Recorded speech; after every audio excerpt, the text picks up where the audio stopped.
এটা ভাবতে হবে। এটা ঈশ্বরচন্দ্র বিদ্যাসাগরের বাংলা, এটা শরৎচন্দ্রের বাংলা, এটা বঙ্কিমচন্দ্রের বাংলা, এটা নজরুলের বাংলা, রবীন্দ্রনাথের বাংলা। যে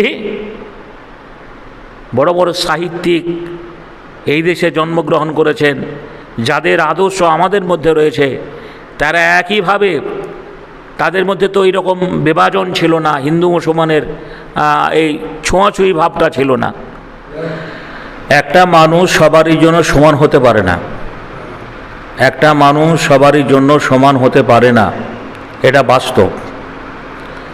আল্লাহর নবীকে যখন নবীয়তের দায়িত্ব দেওয়া হলো, তো মক্কার কাফেররাও মানতে পারেনি। মক্কার কাফেররা বলেছিল যে আর নবী করার লোক ছিল না, ওই আবদুল্লাহর বেটা মোহাম্মদকে নবী করেছে। অনুরূপ আজকের যিনি মাননীয় মুখ্যমন্ত্রী ক্ষমতায় এসছেন, অনেকের পছন্দ হবে না, কিন্তু অনেকের আবার ভালো, অনেকের ভালো। যে আজকে যিনি এই আইনটা করেছিলেন, এই যে মহরম উপলক্ষে, যেটা ইসলামে নেই, একবারে শরীয়ত বহির্ভূত কাজ।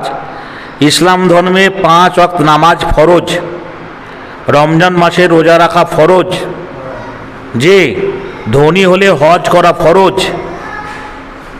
জাকাত দেওয়া ইসলামের বিধান। কিন্তু যারা এই হাই হোসেন করে বড় লাঠির উপরে একটা পতাকা বেঁধে কলেমা ইলাহা ইল্লাল্লাহু মুহাম্মাদুর রাসূলুল্লাহ কালেমাইল পতাকা লেখা আছে, কিন্তু তার চরিত্রটা কেমন? একেবারে সম্পূর্ণ ইসলামের বহির্ভূত কাজ।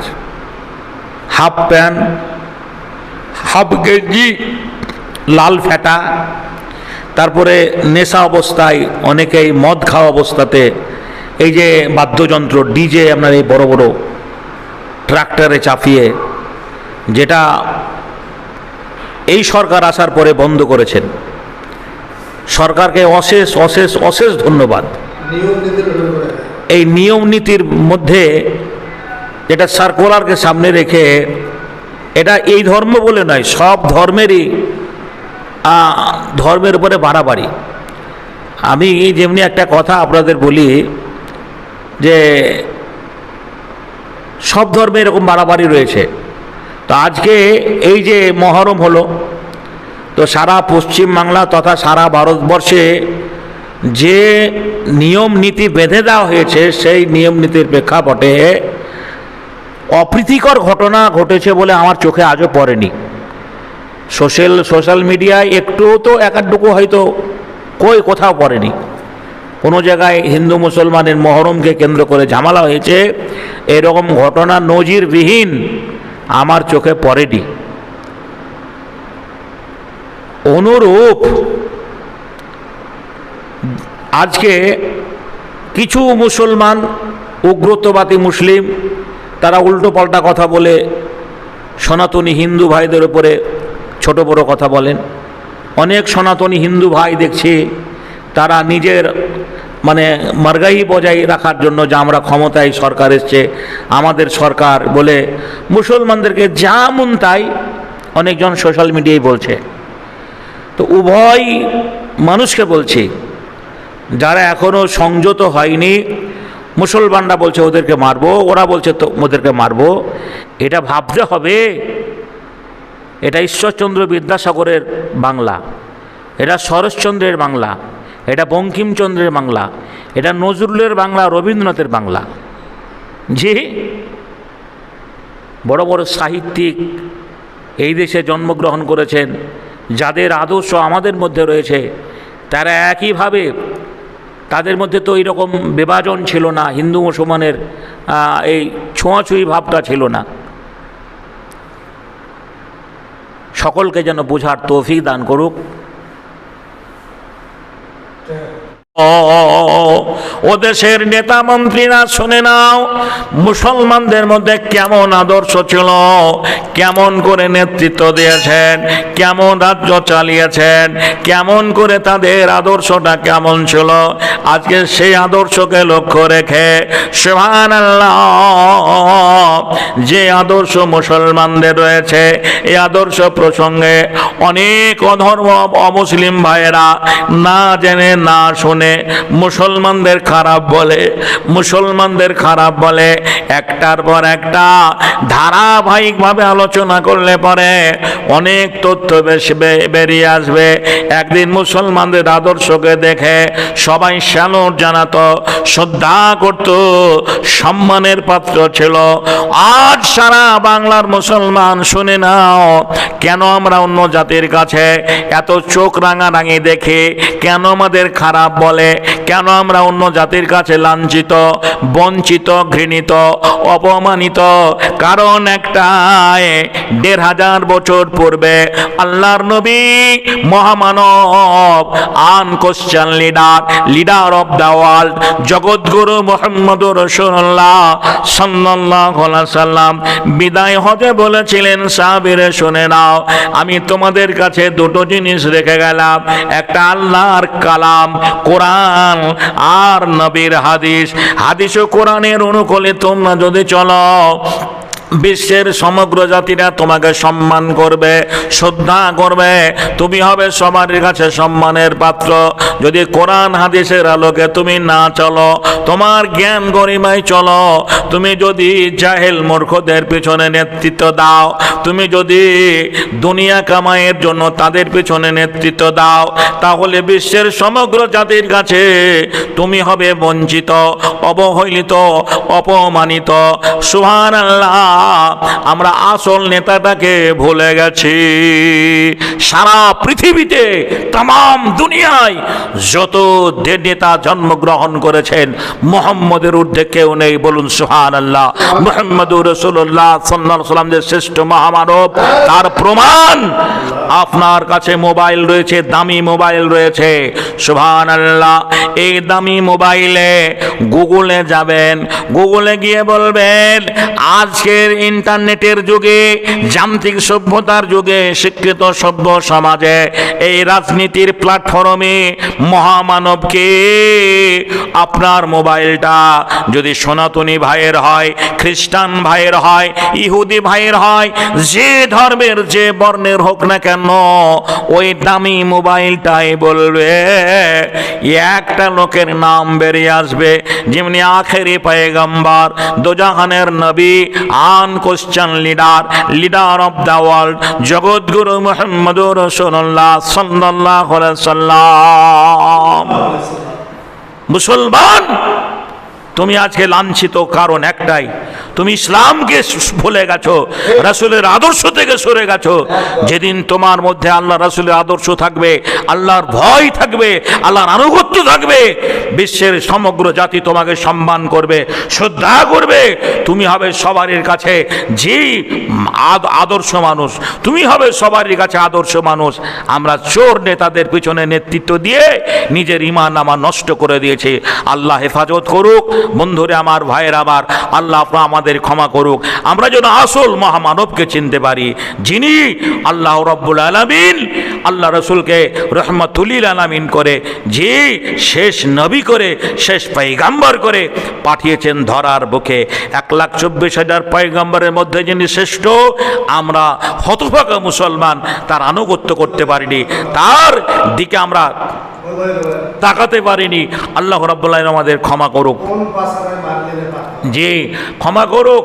আমরা সেই মোহাম্মদের জানো, মোহাম্মদ তুমি ওগো খোদার পেয়ারা, আমিনা মায়ের তুমি নয়নের তারা, এসেছিলে তুমি ওগো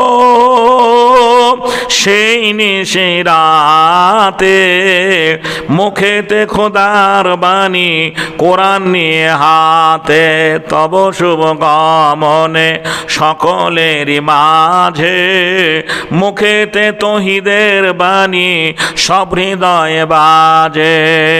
ওগো নবী দো জাহান তুমি দয়া করে শেফায়াত করিও তুমি, সাথে নিও মরে। রোজ হাসরে যাবে লোক হবে সর্বহারা, দয়া করে দয়ার নবী দিও গো সাহারা। বাংলার মুসলমানরা শুনে নাও, ও বাংলার মুসলমানরা শোনো, মহান আল্লাহ রাব্বুল আলামিন যে রাসূলকে রহমাতুল লিল আলামিন করে পাঠিয়েছেন, হায়রে হতভাগা আমরা সেই রাসূলের বিধানকে মানতে পারলাম না। আল্লাহর নবী দুনিয়া থেকে বিদায় নেওয়ার পরে প্রথম খলিফা হলেন আবু বকর সিদ্দিক। আবু বকর সিদ্দিক চলে যাওয়ার পরে দ্বিতীয় খলিফা হলেন হযরত আমিরুল মুমিনিন খলিফাতুল মুসলিমিন। আজকে মমতা চলে যাওয়ার পরে মাননীয় শুভেন্দু অধিকারী মহাশয় যেমনি মুখ্যমন্ত্রীর দায়িত্ব পেয়েছেন, ওই রকম হযরত আবু বকর সিদ্দিকের পরে ওমর দায়িত্ব পেলেন। ওমরের জামানায় একটা ঘটনা বলবো। ওমরের তনয় অর্থাৎ ওমরের একটা ছেলে, নাম তার আব্দুল্লাহ, আর হাসান হোসাইন এরা আলীর ছেলে। তিনজনে একই মাঠে খেলাধুলো করতে গিয়ে রাগারাগি হয়। আমাদের ছেলেরা মাঠে ক্রিকেট খেলে, ফুটবল খেলে, হকি খেলে, এক অপরের দিকে মাঝে মাঝে গন্ডগোল হয়, কথা কাটাকাটি হয়। ওই রকম মুখ্যমন্ত্রীর ছেলে ওমরে ফারুকের ছেলের সঙ্গে আলীর ছেলে হাসান আর হোসাইনের কথা কাটা হয়েছে। শেষে কি হলো, ওমরের ছেলেকে আব্দুল্লাহকে অর্থাৎ ওমরের ছেলেকে আল্লাহর নবীর নাতি হাসান আর হোসাইন, আলীর ছেলে ফতেমার সন্তান, তারা দুইজনে কি বলল, মুখ্যমন্ত্রীর বেটাকে বলল, তোর বাপ আমাদের গোলাম, তোর বাপ আমাদের চাকর। ভাই গো, আর যদি শুভেন্দু অধিকারী ছেলেকে কেউ যদি বলে তোর বাপ আমাদের গোলাম, সে অ্যারেস্ট হয়ে যাবে, ধরা পড়ে যাবে। কেন গোলাম বলেছে, পুলিশ বাড়িতে হাজির হয়ে যাবে। ওমরের ছেলেকে আলীর ছেলে দুটো বলল, তোর বাপ আমাদের গোলাম, তোর বাপ আমাদের চাকর। একথা বলার সঙ্গে সঙ্গে তারা দুই ভাই কান্নাকাটি করতে করতে ওমরের কাছে চলে এলেন। ওমর বলছেন, কি হয়েছে? বলছে, আব্বা গো, তুমি দেশের রাষ্ট্রনায়ক, তুমি দেশের খলিফা, দেশের প্রধানমন্ত্রী, মুখ্যমন্ত্রীর দায়িত্বে তুমি রয়েছো। আব্বা, আজ হাসান আর হোসাইনের যে দুই ভাই একই মাঠে খেলাধুলো করতে গিয়ে তারা বলেছে তোর বাপ আমাদের গোলাম, তোর বাপ আমাদের চাকর। আমাদের মন্ত্রীরা হলে বলতো, থাম, তাকে দেখছি, জি, লাঠি সোটা নিয়ে তার বাড়িতে হাজির হয়ে যেত। ওমর বললেন, বেটারে, তোমাকে যে চাকর বলেছে, তোমাকে যে বলেছে তোর বাপ আমাদের গোলাম, এই সাক্ষী কি তুমি আনতে পারবে? সাক্ষী না হলে বিচার হবে না। বলল, আব্বা হ্যাঁ, সেইখানে কেউ ছিল না, তারা দুটো ভাই ছিল। বলে, সেই সাক্ষী না হলে তো হবে না। বললে, নাও, লাঠি সোটা নয়, বোম পিস্তল নয়, একটা সাদা কাগজ আর কলম হাতে দিলেন, আর বললেন, ব্যাটারি, এই কাগজ কলমে সাক্ষী দুটোর নাম লিখে নিয়ে আসবে। ভাই সব, মুখ্যমন্ত্রীর আদর্শ কেমন হওয়া দরকার, একটা প্রধানমন্ত্রীর আদর্শ কেমন হওয়া দরকার। ওমরের ছেলে কাগজ আর কলম বাপের হাত থেকে নিয়ে চললেন আবার সেই মাঠে। কোথায়? আলীর ছেলে হাসান আর হোসাইনের কাছে। তাদের কাছে গিয়ে হাসান হুসাইনকে বলছে, ভাই দেখ, ওই দেখ ওমরের বেটা আবার আসছে, হয়তো দল বল নিয়ে মারামারি লাগবে। বলছে, দেখ তার সঙ্গে কেউ আছে কিনা। বলে, না ভাই, সে একাকী রয়েছে, হাতে লাঠি সোটা নেই, দেখছি একটা সাদা কাগজ আর কলম নিয়ে দৌড়ে আসছে। বলে, ওকে আসতে দে। কাছাকাছি যখন হয়ে গেল, হাসান আর হোসাইন দুই ভাই বলল, ভাই তুমি এসেছো আমার, কেন আবার কি ঝামেলা করবে? বলল, না, তোমরা যে আমার বাপকে চাকর বলেছ, গোলাম বলেছ, এই কথাটা আমার আব্বা মৌখিক শুনবে না, কাগজে লিখে দিতে হবে। ফরাম করে কাগজটা টেনে রাগে রাগান্বিত হয়ে দুই ভাইয়ে লিখে দিল। ওদেরও তো পাওয়ার কম নয়, ওরা রাসূলের নাতনি, ওরা রাসূলের নাতি, ওরা হাসান হুসাইন ফতেমার সন্তান, ওরা কি বলছেন মা আলীর ছেলে। লিখে দিল, তোর বাপ আমাদের গোলাম, তোর বাপ আমাদের চাকর। ইতি হাসান আর হুসাইন নাম্বার 1, নাম্বার 2, দুই ভাইয়ের নাম সাইন করে কাগজটা দিল। বলে, যা তোর বাপকে দেখা গা। বন্ধুরে আমার, ভাইয়েরা আমার, আব্দুল্লাহ ছলো ছলো নয়নে চোখের অশ্রু করে দৌড়ে চলে এলো আব্বার কাছে। আব্বা গো, তুমি যে সাক্ষী প্রমাণ আনতে বলেছিলে, এই দেখো কাগজে কলমে এনেছি। সুবহানাল্লাহ, মৌখিক নয়, যারা মুখে বলেছে তারা কাগজে কলমে লিখে দিয়েছে, তোর বাপ আমাদের গোলাম, তোর বাপ আমাদের চাকর।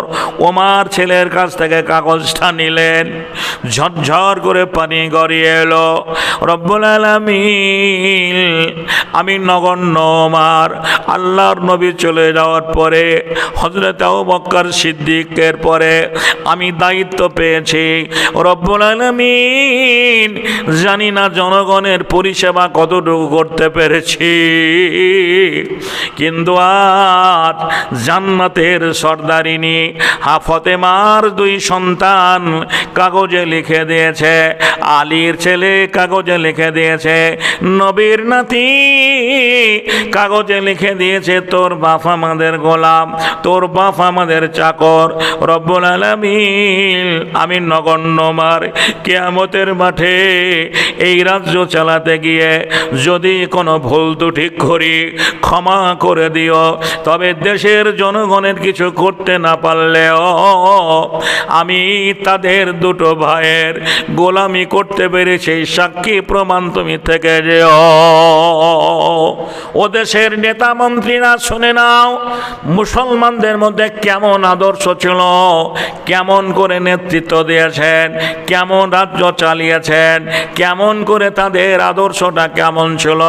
আজকে সেই আদর্শকে লক্ষ্য রেখে সুবহানাল্লাহ, যে আদর্শ মুসলমানদের রয়েছে, এই আদর্শ প্রসঙ্গে অনেক অধর্ম অমুসলিম ভাইয়েরা না জেনে না শুনে মুসলমানদের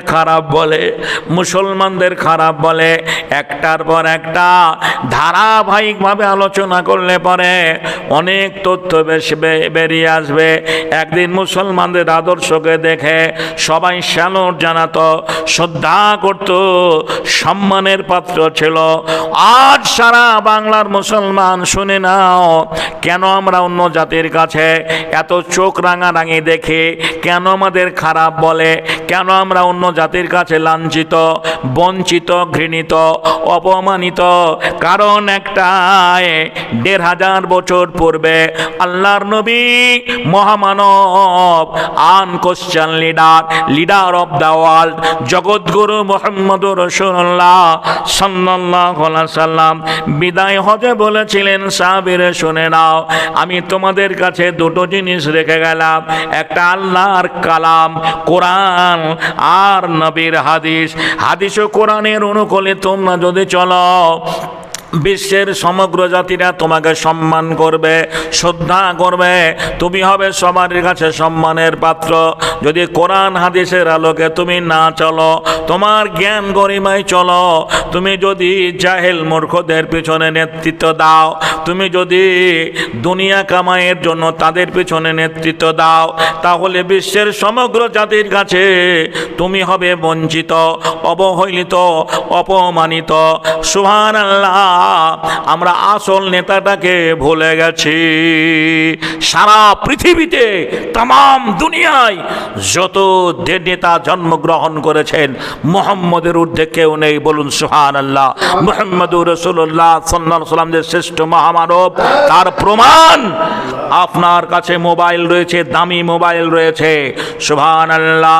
এই দামি মোবাইলে গুগলে যাবেন, গুগলে গিয়ে বলবেন আজকের ইন্টারনেটের যুগে, যান্ত্রিক সভ্যতার যুগে, শিক্ষিত সভ্য সমাজে, এই রাজনীতির প্ল্যাটফর্মে মহামানবকে।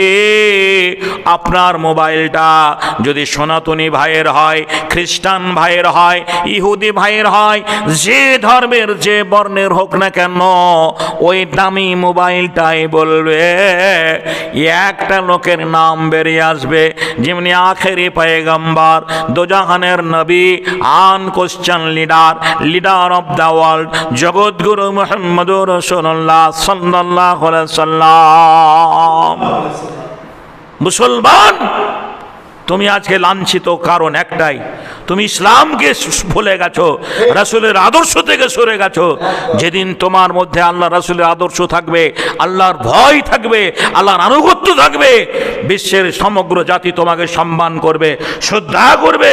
তুমি হবে সবারই কাছে যে আদর্শ মানুষ, তুমি হবে সবারই কাছে আদর্শ মানুষ। আমরা চোর নেতাদের পিছনে নেতৃত্ব দিয়ে নিজের ঈমান আমার নষ্ট করে দিয়েছি। আল্লাহ হেফাজত করুক। বন্ধুরে আমার, ভাইয়ের আমার, আল্লাহ আপনার আমাদের ক্ষমা করুক। আমরা যেন আসল মহামানবকে চিনতে পারি, যিনি আল্লাহ রাব্বুল আলামিন আল্লাহ রসুলকে রহমাতুল লিল আলামিন করে, যে শেষ নবী করে, শেষ পয়গাম্বর করে পাঠিয়েছেন ধরার বুকে। 1,24,000 পয়গাম্বরের মধ্যে যিনি শ্রেষ্ঠ, আমরা হতভাগা মুসলমান তার আনুগত্য করতে পারিনি, তার দিকে আমরা তাকাতে পারিনি। আল্লাহ রাব্বুল আলামিন আমাদের ক্ষমা করুক, জি ক্ষমা করুক। আমরা সেই মোহাম্মদের যেন, মোহাম্মদ তুমি ওগো খোদার পেয়ারা, আমিনা মায়ের তুমি নয়নের তারা, এসেছিলে তুমি ওগো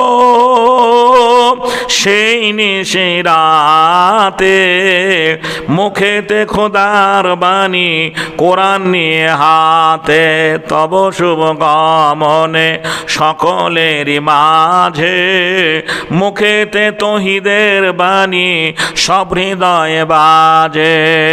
ওগো নবী দোজাহান তুমি দয়া করে, শেফায়াত করিও তুমি সাথে নিও মরে, রোজ হাসরে যাবে লোক হবে সর্বহারা, দয়া করে দয়ার নবী দিও গো সাহারা। বাংলার মুসলমানরা শুনে নাও, ও বাংলার মুসলমানরা শোনো, মহান আল্লাহ রাব্বুল আলামিন যে রাসূলকে রহমাতুল লিল আলামিন করে পাঠিয়েছেন, হায়রে হতভাগা আমরা সেই রাসূলের বিধানকে মানতে পারলাম না।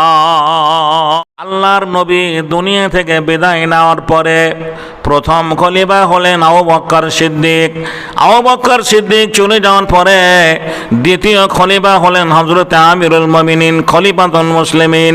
আজকে মমতা চলে যাওয়ার পরে মাননীয় শুভেন্দু অধিকারী মহাশয় যেমনি মুখ্যমন্ত্রীর দায়িত্ব পেয়েছেন, ওই রকম হযরত আবু বকর সিদ্দিকের পরে ওমর দায়িত্ব পেলেন। ওমরের জামানায় একটা ঘটনা বলবো।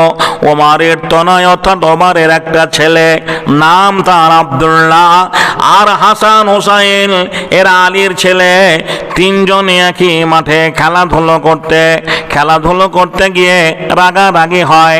আমাদের ছেলেরা মাঠে ক্রিকেট খেলে, ফুটবল খেলে, হকি খেলে, এক অপরের দিকে মাঝে মাঝে গন্ডগোল হয়, কথা কাটাকাটি হয়।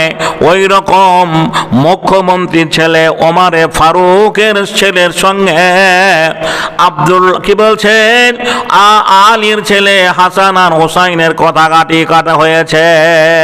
শেষে কি হলো, ওমারের ছেলেকে আব্দুল্লাহকে অর্থাৎ ওমারের ছেলেকে আল্লাহর নবীর নাতি হাসান আর হোসাইন, আলীর ছেলে ফতেমার সন্তান, তারা দুইজনে বলল, কি বলল, মুখ্যমন্ত্রীর বেটাকে বলল, তোর বাপ আমাদের গোলাম, তোর বাপ আমাদের চাকর।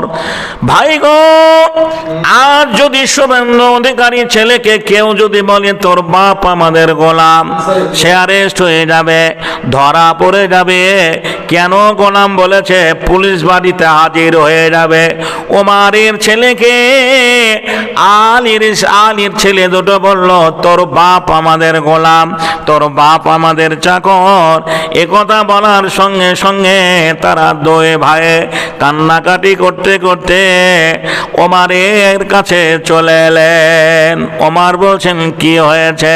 বলছে, আব্বা গো, তুমি দেশের রাষ্ট্রনায়ক, তুমি দেশের খলিফা, দেশের প্রধানমন্ত্রী, মুখ্যমন্ত্রীর দায়িত্বে তুমি রয়েছো আব্বা। আজ হাসান আর হোসাইনের যে দুই ভাইয়ে একই মাঠে খেলাধুলা করতে গিয়ে তারা বলেছে তোর বাপ আমাদের গোলাম, তোর বাপ আমাদের চাকর। আমাদের মন্ত্রীরা হলে বলতো, থাম, তাকে দেখছি, জি, লাঠি সোটা নিয়ে তার বাড়িতে হাজির হয়ে যেত। ওমার বললেন, বেটারে, তোমাকে যে চাকর বলেছে, তোমাকে যে বলেছে তোর বাপ আমাদের গোলাম, এই সাক্ষী কি তুমি আনতে পারবে? সাক্ষী না হলে বিচার হবে না।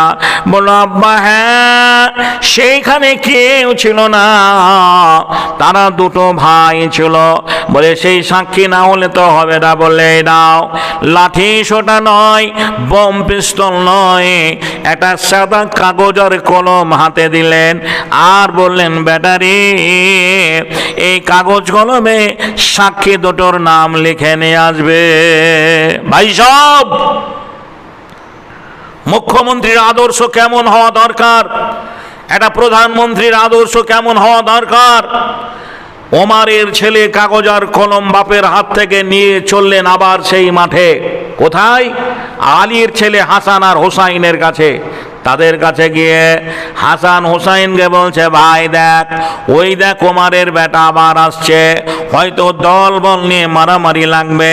বলছে, দেখ তার সঙ্গে কেউ আছে কিনা। বলে, না ভাই, সে একাকী রয়েছে, হাতে লাঠি সোটা নেই, দেখছি একটা সাদা কাগজ আর কলম নিয়ে দৌড়ে আসছে। বলে, ওকে আসতে দে। কাছাকাছি যখন হয়ে গেল, হাসান আর হোসাইন দুই ভাই বলল, ভাই তুমি এসেছো আমার, কেন আমাকে ঝামেলা করবে? বলল, না, তোমরা যে আমার বাপকে চাকর বলেছ, গোলাম বলেছ, এই কথাটা আমার আব্বা মৌখিক শুনবে না, কাগজে লিখে দিতে হবে। ফরাম করে কাগজটা টেনে রাগান্বিত হয়ে দুই ভাইয়ে লিখে দিল। ওদেরও তো পাওয়ার কম নয়, ওরা রাসূলের নাতনি, ওরা রাসূলের নাতি, ওরা হাসান হুসাইন ফতেমার সন্তান, ওরা কি বলছেন মা আলীর ছেলে। লিখে দিল, তোর বাপ আমাদের গোলাম, তোর বাপ আমাদের চাকর। ইতি হাসান আর হোসাইন নাম্বার 1, নাম্বার 2, দুই ভাইয়ের নাম সাইন করে কাগজটা দিল। বলে, যা তোর বাপকে দেখা দা। বন্ধুরে আমার, ভাইয়েরা আমার, আব্দুল্লাহ ছলো ছলো নয়নে চোখের অশ্রু করে দৌড়ে চলে এলো আব্বার কাছে। আম্মা গো, তুমি যে সাক্ষী প্রমাণ আনতে বলেছিলে, এই দেখো কাগজে কলমে এনেছি। সুবহানাল্লাহ, মৌখিক নয়, যারা মুখে বলেছে তারা কাগজে কলমে লিখে দিয়েছে, তোর বাপ আমাদের গোলাম। দিলাম, তোর বাপ আমাদের চাকর। ওমার ছেলের কাছ থেকে কাগজটা নিলেন, ঝরঝর করে পানি গড়িয়ে এলো। রব্বুল আলামিন, আমি নগণ্য ওমর, আল্লাহর নবী চলে যাওয়ার পরে হযরত আবু বকর সিদ্দিকের পরে আমি দায়িত্ব পেয়েছি। রব্বুল আলামিন, জানি না জনগণের পরিষেবা কতটুকু করতে পেরেছি, কিন্তু আজ বলুন, গোয়ালা বলছে আমি যে গাইটার দুধ দয়ে বিক্রি করতাম সে গাইটাকে আমি ভালো খাদ্য খাবার দিতে পারি না বলে দুধ কমে গেছে। যে গাইটা 2 বছর আগে দুধ দেওয়া বন্ধ করে দিয়েছে, আমি সেই গোমাতাকে নিয়ে কি করব? বিক্রি হয় না বাজারে, গোয়ালে গরু রাখার জায়গা নেই। আজ সোশ্যাল মিডিয়ায় দেখছি সিভিকেরা গরু ঘেরে বেড়াচ্ছে, সিভিক পুলিশেরা গরু ঘেরে বেড়াচ্ছে। হাইরে, ময়রার দোকানে যে ঠিকমতো মিষ্টি বিক্রি হয় না, হিন্দু মুসলমান করে করে জানে এটা মুসলমানের দোকান, অমুসলমানরা যায় না, এটা হিন্দুর দোকান, মুসলমানরা যায় না। এই বিভাজনের রাজনীতিতে গোটা বাংলাটা যেন দাও দাও দাও দাও দাও দাও করে আগুনের মতো জ্বলছে। আর এক শ্রেণীর মানুষ এদের মাথায় হাত বুলিয়ে যে ফায়দা লুটার চেষ্টা করছে। কেন বলুন? আজ আমাদের মধ্যে মনুষ্যত্ব নেই। আমরা মানুষ, সেবাই মানুষের পড়েছি।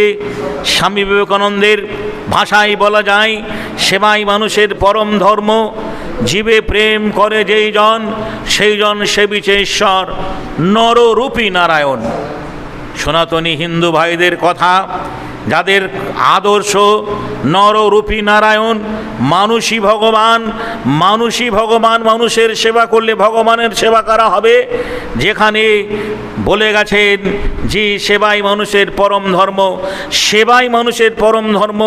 একটা অসহায় দুস্থ মানুষের সেবা করলে পরে, অন্নহীন মানুষকে অন্ন দিলে, বস্ত্রহীন মানুষকে বস্ত্র দিলে, যে গৃহহীন মানুষকে গৃহে দিলে, যে ঈশ্বর ভগবান আল্লাহ খুশি হবেন এবং তাতে পুণ্যি হবে, নেকি হবে।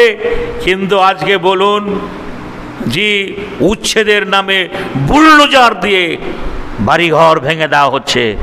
সামনে বর্ষা আসছে, এই বর্ষার কবলে হাত থেকে বাঁচার জন্য একটা ফ্যামিলির সংসারে সব কিছু রয়েছে, তার আসবাবপত্র থেকে হাঁড়ি হান্ডা থেকে শুরু করে নিয়ে তার বিবিবাল বাচ্চা ছেলে মেয়ে, এই সামনে বর্ষার আগে যাদের পুনর্বাসন দেওয়া হলো না, বুলডোজার দিয়ে ভেঙে দেওয়া হলো।